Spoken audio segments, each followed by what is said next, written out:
For 11 days straight, it stayed in the air without touching land or resting on a wave.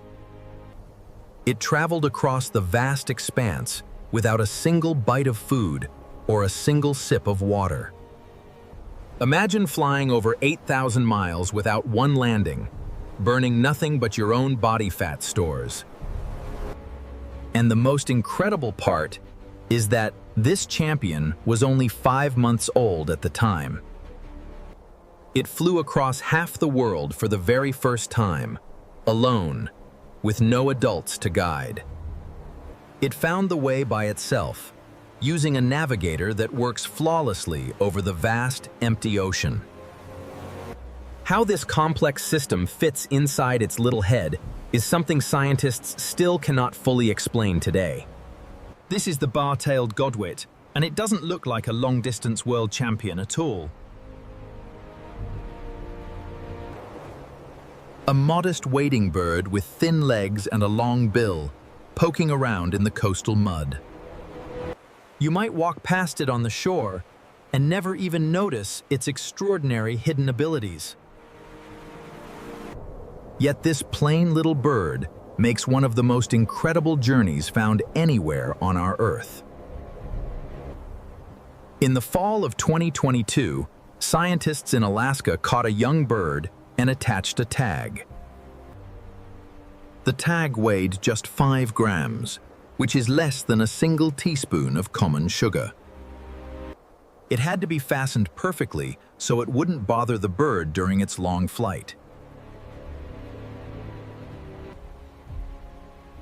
Before the trip, the bird piles on a huge store of fat to fuel the journey. It burns off nearly half of its own body weight in a single, continuous flight.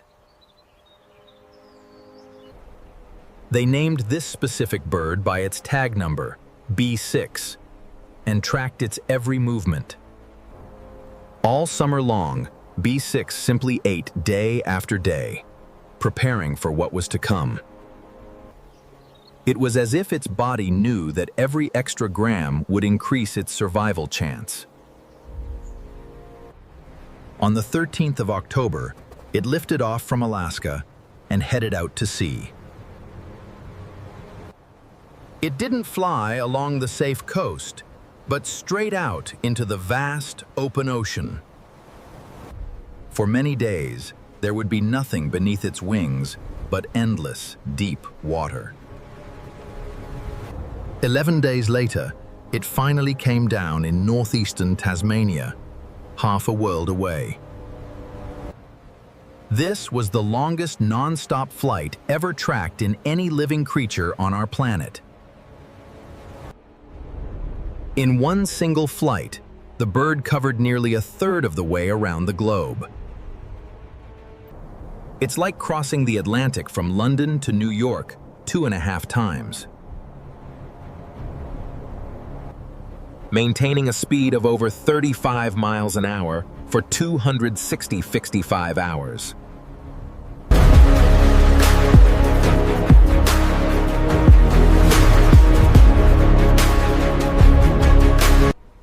Except this car weighs only a few hundred grams and stays up on fragile wings. B6 wasn't a fluke. In 2007, a female named E7 set a similar record. She flew over 7,000 miles without stopping, proving this is a species-wide trait. We are looking at a whole species that repeats the impossible every single year. They don't fly this far for fun. It's a necessity for their survival. The short Arctic summer turns the tundra into a giant incubator for life. Insects rise in clouds, providing endless food to raise their young around the clock. There are almost no predators here, making it the best nursery on the planet. There are almost no predators here, making it the best nursery on the planet. Food vanishes under the snow, and staying is no longer an option for them. Food vanishes under the snow, and staying is no longer an option for them. In the south, they merely visit and feed, waiting for the spring to return. In the south, they merely visit and feed, waiting for the spring to return. Their young can only be raised in the Arctic tundra, pulling them back north. This circle repeats year after year for the entire life of the bird. Within a day, it is a self-reliant little one that finds its own food. Within a day, it is a self-reliant little one that finds its own food. It has only a few weeks to grow to adult size and strength. It must prepare its tiny body to cross the massive ocean for survival. A human baby at 5 months is only just learning to sit up, while this bird is already crossing the Pacific on its own at that age.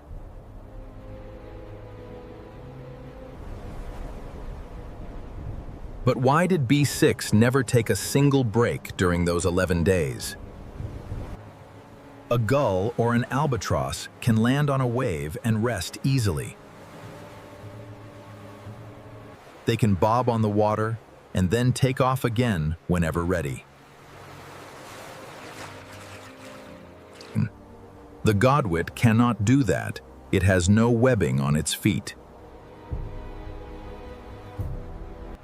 It has only a few weeks to grow to adult size and strength. If it settles onto a wave, it will never rise back into the air. Below, it is not a resting place, but thousands of miles of danger. There is no island, no shore, no scrap of land to sit on. Only flying, beat after beat, day and night, until a shore appears. To survive this test, the godwit literally rebuilds its entire body beforehand. By departure, it takes on so much fat it becomes twice as heavy. It is no longer just a bird, it's a living fuel tank. More than half its weight is pure fuel for the long journey. Every gram of fat means extra miles over the vast, empty ocean. To make room, the body starts sacrificing its own internal organs. The stomach, liver, and intestines all shrivel up many times over. There's nothing to eat anyway, so the body prioritizes flying over digesting. The heart and chest muscles, however, fill with incredible new strength. They grow larger to pump more blood and keep wings from tiring. The bird draws moisture directly from the same fat it burns for energy.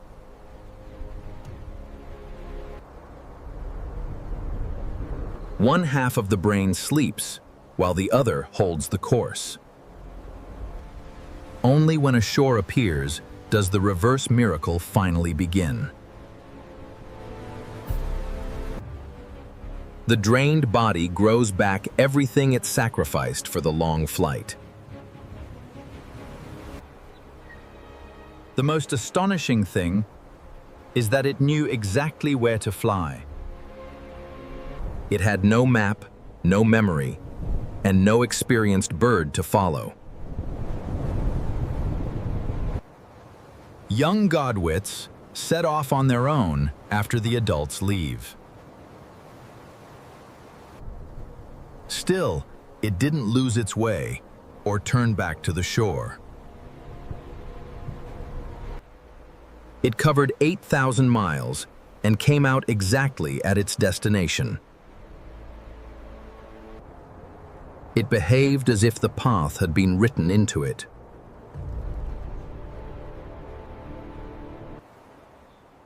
Inside that tiny skull, a set of instructions was already in place. When to take off, which way to hold the course, and duration. It reads the sun, the stars, the wind, and an internal clock. And the invisible lines of the Earth's magnetic field, all together. In its eye, there are special cells that respond to magnetism. This magnetic sense works even when the bird is flying blind.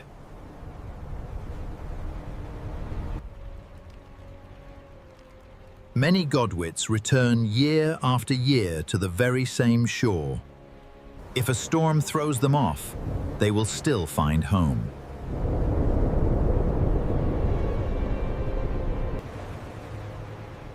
But this almost impossible bird has one major, critical weakness. It's the shore. They need these specific mudflats to survive. People have built over nearly 2/3 of their vital shores.